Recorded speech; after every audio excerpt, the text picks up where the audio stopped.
пред изгрев слънце цялата природа трепти в очакване на изгрева на слънцето. Това чувството, че сега всички ние, цялата земя трепти в очакване на изгрева на духовно-космичното слънце, на живият Господ. И това е толкова свещен момент. Е така просто човек да притихне и да поблагодари от сърце и душа за всичко, което Господ дава. И да се почувства свързан с всички хора, с всички живи същества, с това цяло, което е Божието творение, над което сега ще изгрее духовно-космичното слънце, за да озари новата реалност, новото небе и новата земя, новото творение. Толкова е мистично. Сега нека да се опитаме да видим славния и победоносен космичен Христос като светлината на света, като тази апокалиптична светлина, която претворява мирозданието. За нас това ще бъде посрещане на второто пришествие на Христос.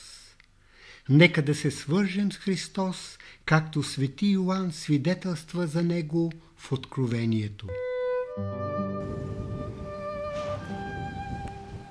Господния ден бях в изстъпление чрез духа и чух за себе си силен глас, като от тръба, който казваше: и се обърнах да видя този, който ми проговори. И като се обърнах, видях 7 златни светилника и сред светилниците видях един, който приличаше на човешкия син.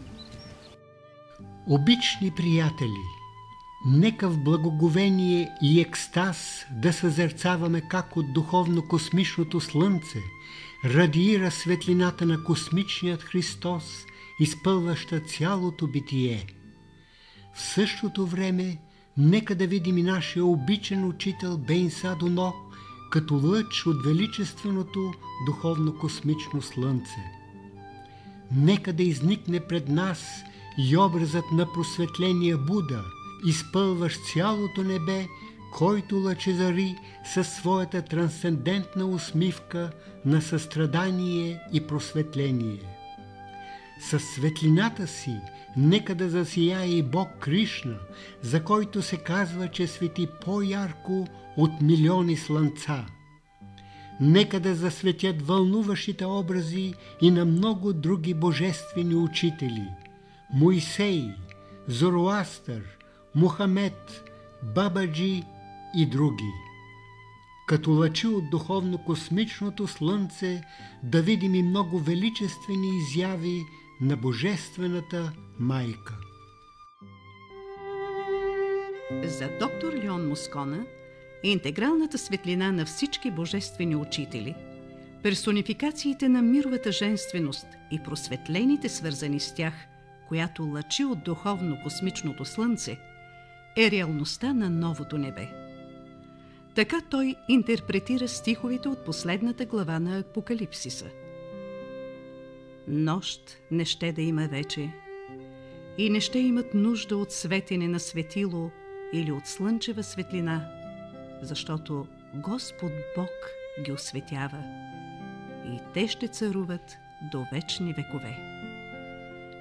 По същия начин, както слънцето е основата на целия живот на земята, така светлината, любовта, мъдростта и истината на духовно-космичното слънце ще бъде в основата на живота на просветленото ново човечество. Да благодарим от сърце и душа и да тръгнем още по-усърдно в този величествен духовен път.